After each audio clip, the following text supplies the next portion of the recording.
Hi, my name is Ravina Kai. I'm a freelance illustrator from Melbourne, Australia.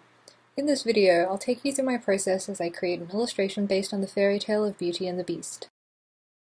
I use a combination of traditional and digital techniques, starting off with graphite drawing and taking that into Photoshop for editing and coloring. In this video, I'll mostly be focusing on the Photoshop part of my process, but I thought I'd give you a quick overview of how I do my drawing as well.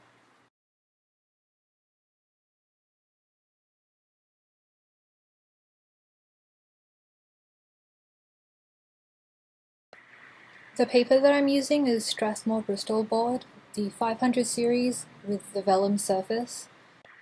The size of my paper is 11 by 14. I'm using a variety of different pencil grades from about H to 4B. I also have a little brush that I use with some graphite powder to blend in my pencil and to make my lines softer.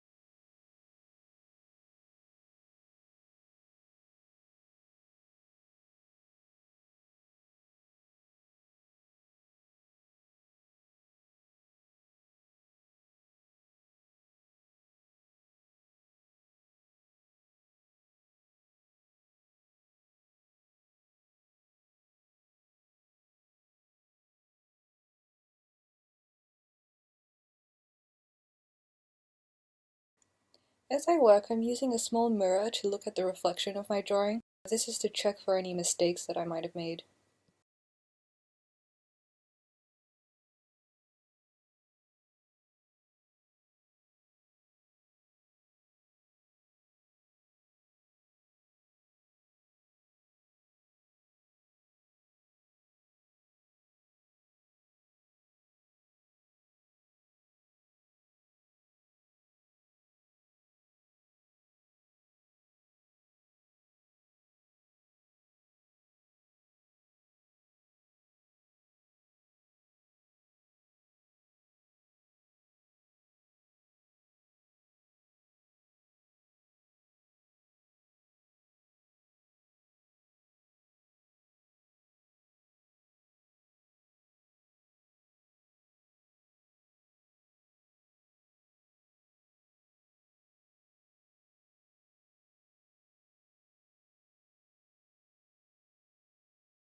Here I'm using some sandpaper to sharpen the point of my pencil so that I can work on some finer details.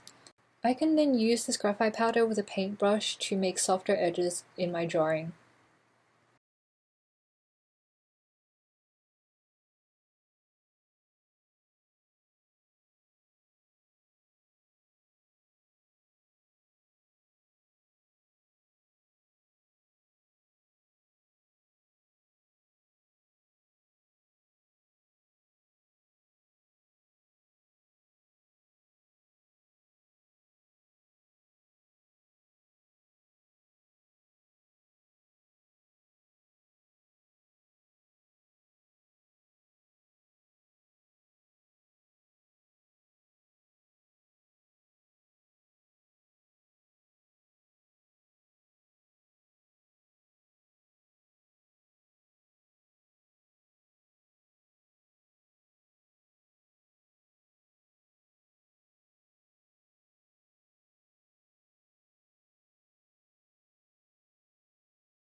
At this stage, I'm not too concerned about the value structure within my illustration, so you'll notice that I'm not going too dark with my lines.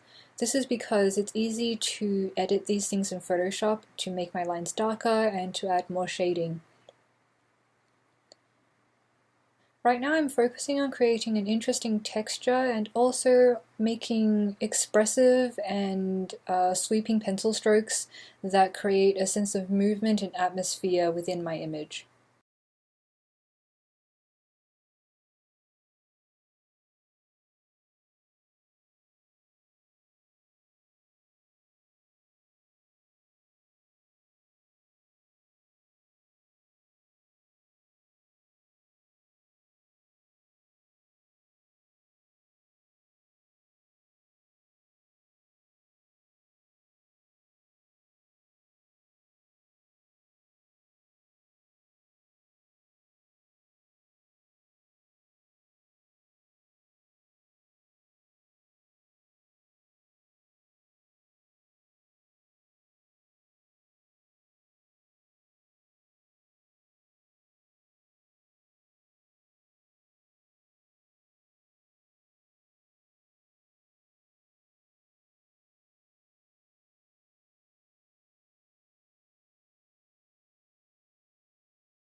Once I finish the drawing, I scan it in two parts because the paper is too big for my scanner.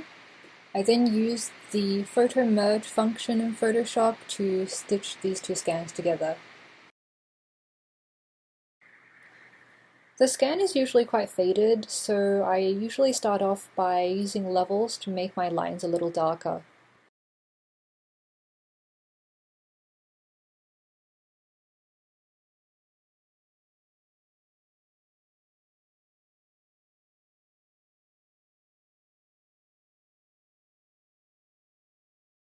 In the process of rendering out the drawing, some of the gesture and the expressive quality of my initial sketch may have been lost.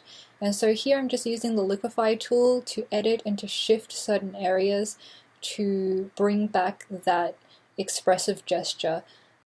For example, I'm elongating her neck just slightly and changing her expression a little bit, and I feel like this adds to the overall narrative of the image.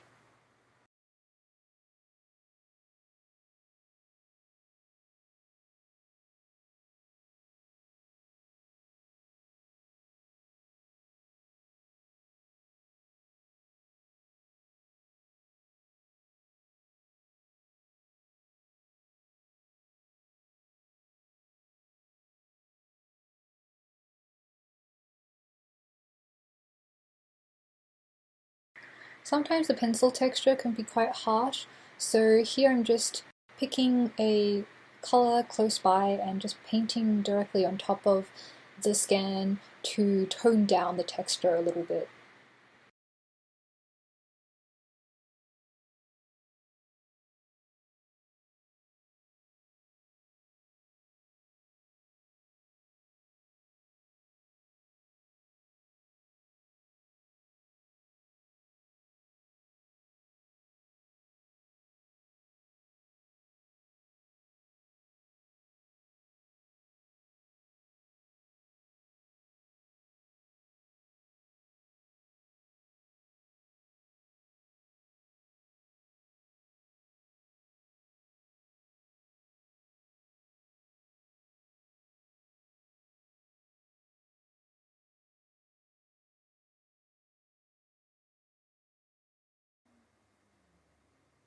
I like to tone the lines in my drawing a brown color. I think it gives the illustration sort of an old storybook or like an etching sort of look, and I do this by using a gradient map adjustment layer.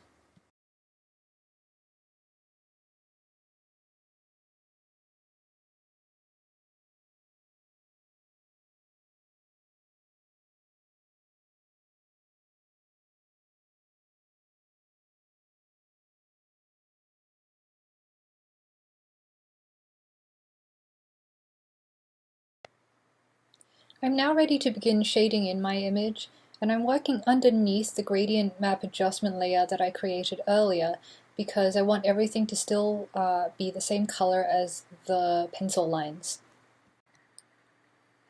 I select the shape that I want to shade in and then fill it with an arbitrary shade or color. It doesn't really matter what I pick right now because it will be adjusted later.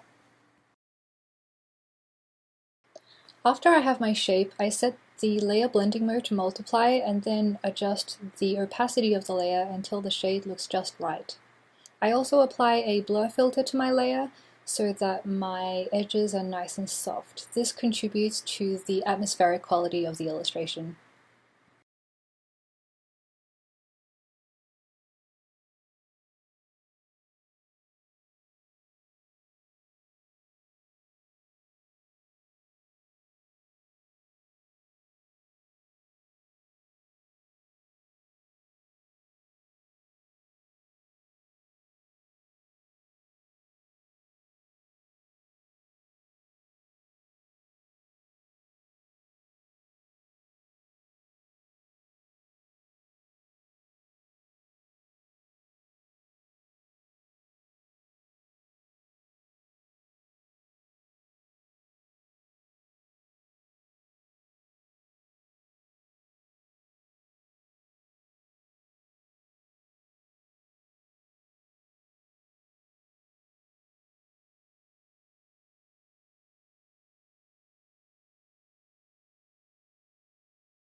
I usually have two tabs open when I work in Photoshop.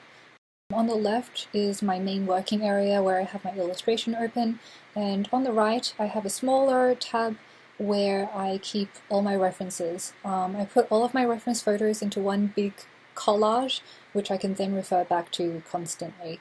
Right now I have my initial sketch that I'm looking at, and also a quick reference photo that I took of myself for the pose of one of the characters.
I'm now ready to start adding some base colors to my illustration, and I use the same method as I did with the shading, except now I'm working on top of the gradient map adjustment layer.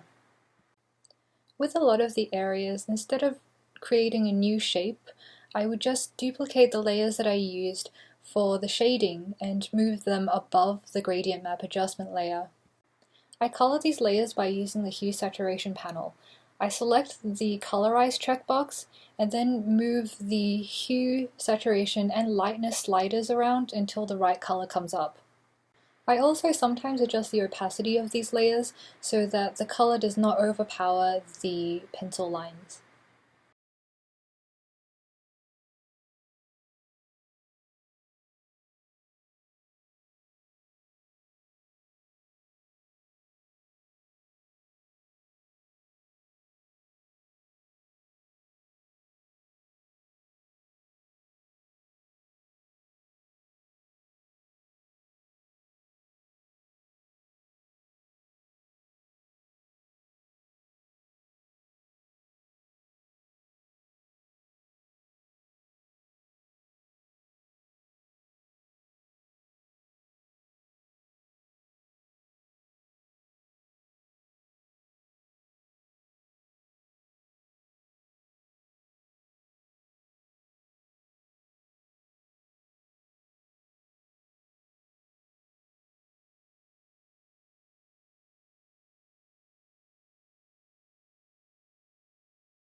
One of the benefits of this technique is the effects that can be achieved by stacking different layer modes and colors on top of each other.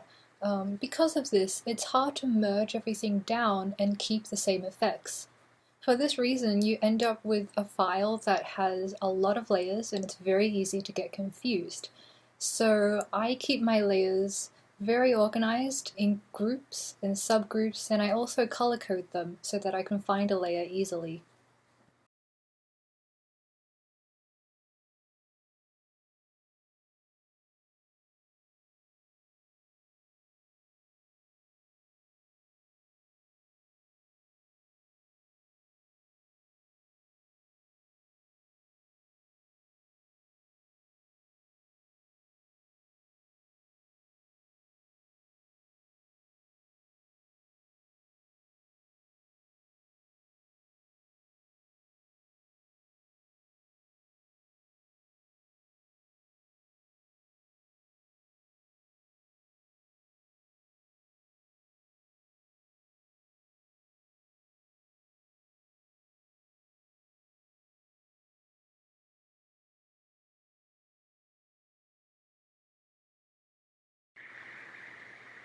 I now have all my base colors down, but you'll notice that everything looks a little flat, and so to make the colors pop a little more, I'm going to add some lighting effects using gradient fills. I use the gradient tool and select the foreground color to transparency option, and on a new layer I create a radial gradient. I then set the blending mode of this layer to soft light or overlay.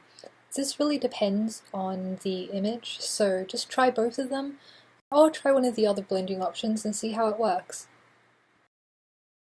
When I'm choosing the color to use to make the gradient, again, I'm not very concerned with the shade because I am going back into the hue saturation panel to adjust it just like before.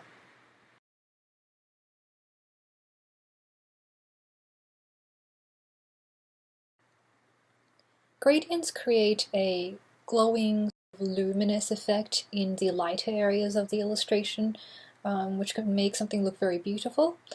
Having a sweeping gradient in shadow areas also helps to unify the shadows, and so this is a great way to introduce mood and atmosphere into your image.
Here I've created a reverse gradient, and I did this by filling a layer completely with a solid color and then using a layer mask to mask out the lighter areas. And you can tell that as soon as I did this, the tone of the image changed straight away. Everything is a little darker, but there's more glow to the girl and her face. There's more emphasis on that area. It also changes the mood of the illustration significantly.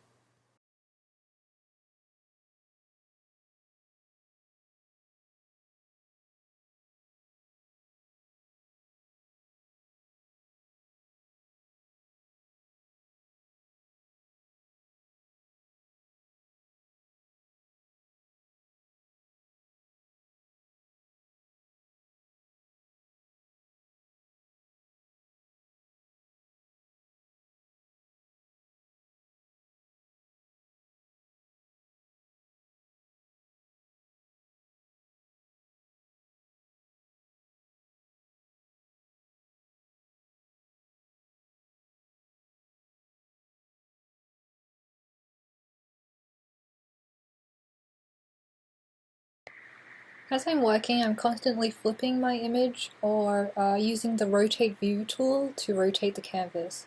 I do this to get a fresh perspective on my work. When I'm stuck doing something for a long time, I can lose track of how the image is progressing.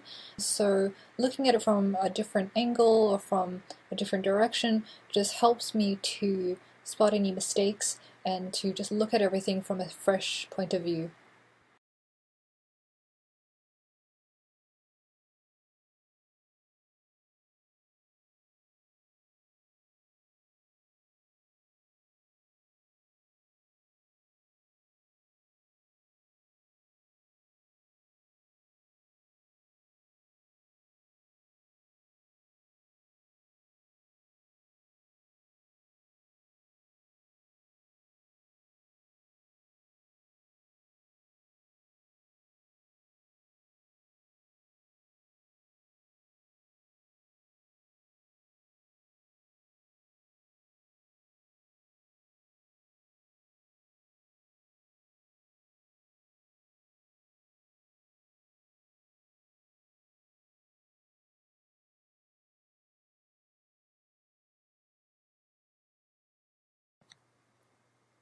Even though I'm quite methodical with the way that I work, and there's a set sequence of steps that I take to color an image, I still often go back to change the color and tone of previous layers. I'm always trying to judge the tone and the mood of the illustration, and so if things start to get too saturated or too bright, or too dark, I have to go back and adjust the colors and make sure everything has the right balance.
I've now started to add some details to my illustration in the focal area, which is where the characters are.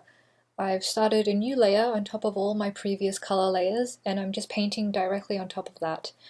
I'm using a custom brush called the regular pencil brush. The brush has a nice texture to it that blends well with the original drawing. I'm adding details like highlights on the skin, some strands of hair. I'm rendering out the eyes of the beast a little because I want that area to be a focal point. I'm also adding some sort of like graphical little flower petals into the girl's hair because I like having flat graphical shapes contrasted against the very soft textured pencil lines.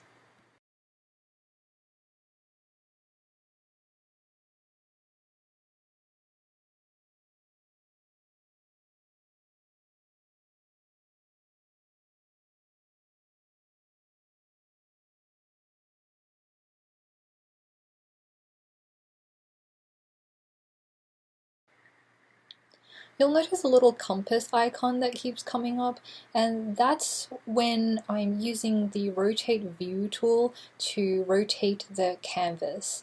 Here I'm doing that because I want to see the figures the right way up as I paint their facial details.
I'm continuing to paint on the very top layer using my regular pencil brush, and now I'm adding some decorative detail to the grass.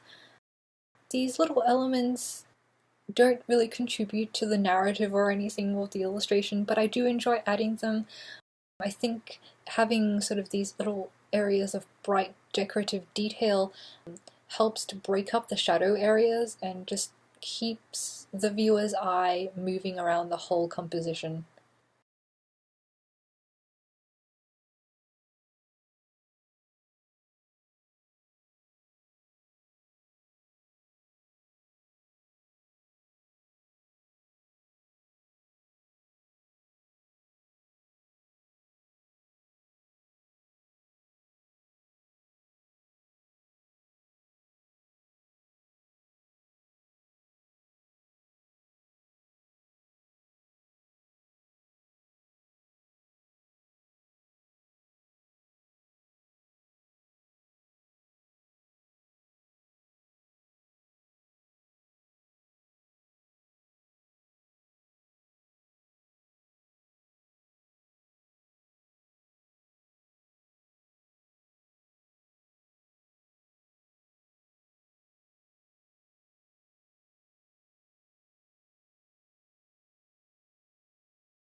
This is one of my favorite parts of the process.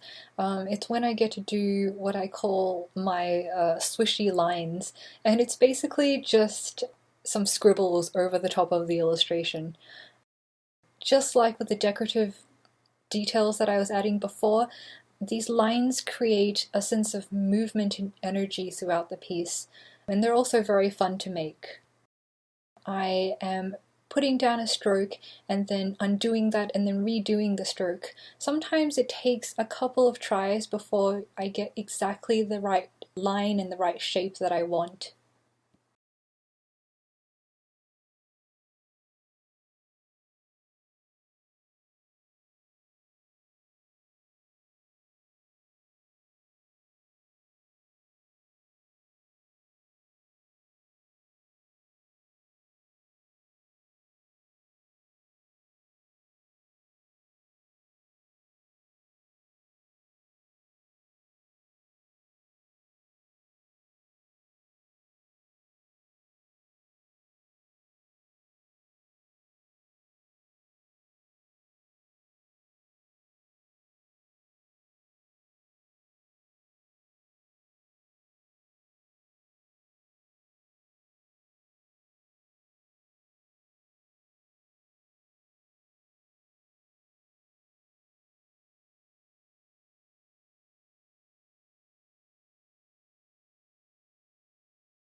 I like to finish off by adding a couple of textures on top of my illustration.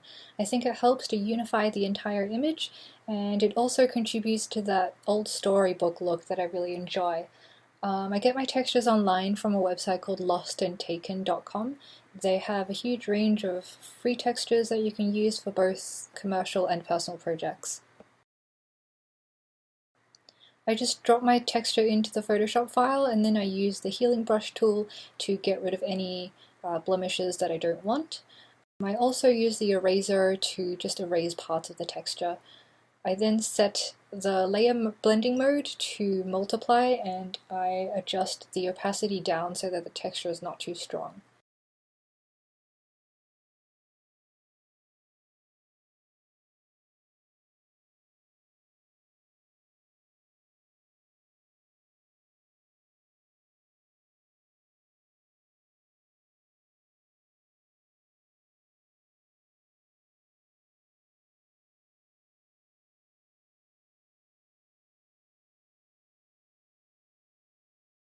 Again, I use the hue saturation panel to adjust the color of the texture so that it fits in with the rest of the illustration.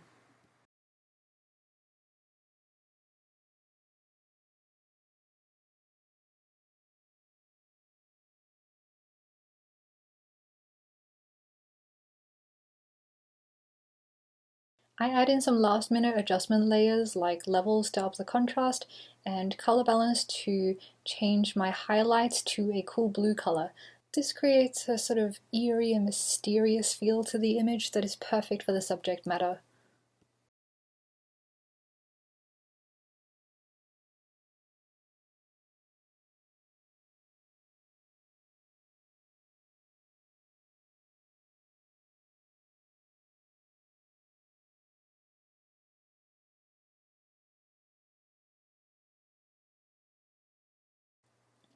And that's it. Thank you for watching, and I hope you found something here that you can use in your own work.